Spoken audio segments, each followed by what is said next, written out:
Hello guys, இன்னைக்கு நம்ம சேனலில் divine lord of the heavens அனிமியோடைய எபிசோட் நம்பர் 7 தான் பார்க்க போகிறோம். போன எபிசோடில் நம்ம ஹீரோ சண்டை போட்டுட்டு அவங்க அண்ணங்கிட்ட போயிட்டு உங்கள் காலை சரி பண்ணுறேனா அப்படின்னு சொல்லிட்டு வந்திருப்பா. அதோட போன எபிசோட் முடிஞ்சிங்க. இந்த எபிசோடில் என்ன நடக்குது அப்படின்றத வாங்க வீடியோ கொடுக்கலாம்.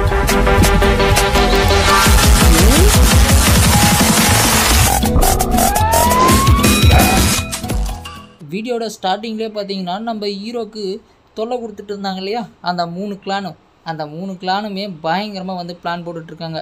இங்கே பாருங்கள், இன்னும் கூடிய சீக்கிரத்துலேயே வந்து எவன்லி எம்பரர் அந்த எம்பரருடைய மாணவர்களை தேர்ந்தெடுக்க போகிறாங்க. அதில் நம்மளுடைய பசங்களை எப்படியாவது சேர்த்து விட்டுடணும்.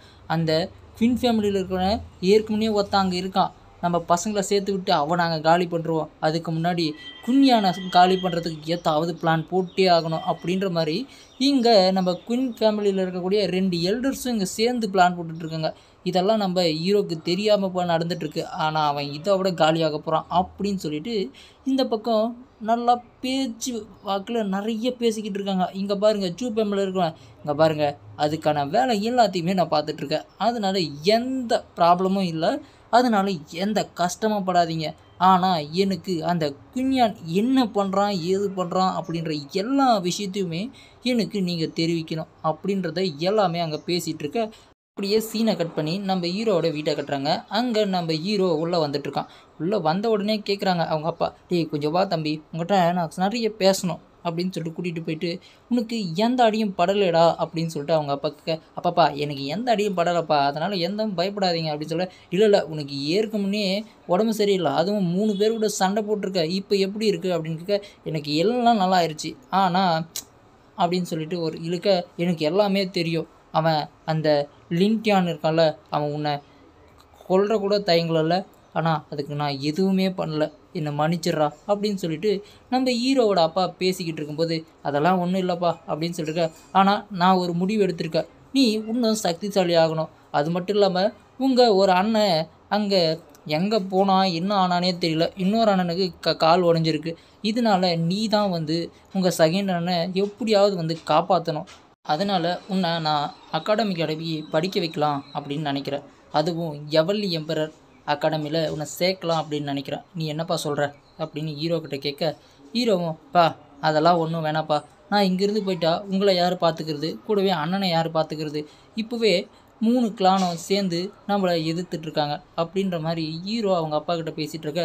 அது எல்லாமே எனக்கு தெரியும், அதனால தான் உன்னை நான் அகாடமிக்கு அனுப்பணும் அப்படின்னு நினைக்கிறேன்.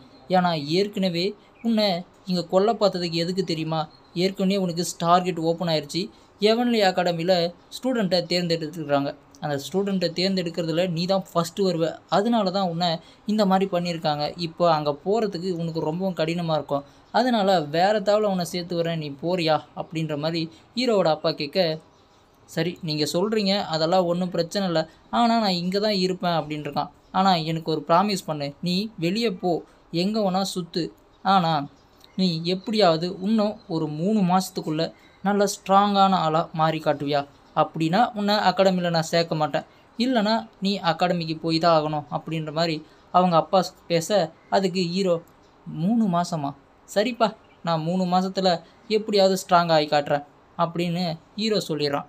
அப்படியே ஹீரோவோட அப்பா ஹீரோக்கிட்ட சொல்லிவிட்டு எல்லா விஷயத்தையும் மனசுக்குள்ளே இருந்து எல்லா விஷயத்தையும் சொல்லிட்டு போக, ஹீரோ பலமாக யோசிக்கிறான், என்ன பண்ணலாம், இன்னும் 3 மாதம் தான் எனக்கு டைம் இருக்குது, அந்த 3 மாதத்துக்குள்ளே நான் எப்படியாவது என்னுடைய சக்தியை வந்து அதிகரிச்சே ஆகணும்.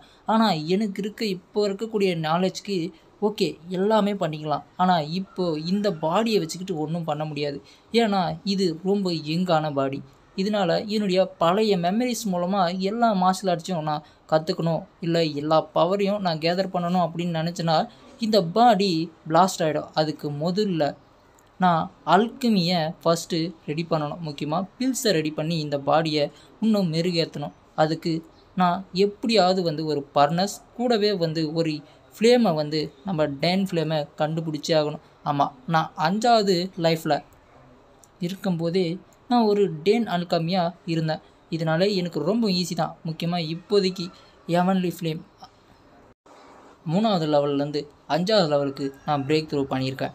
எதனால் அந்த சண்டையில் என்னையும் மீறி என்னுடைய சக்தியும் மீறி நான் ஸ்பிரிட் ஃபார்மை கொண்டு வந்தது தான் அதுக்கான காரணம்.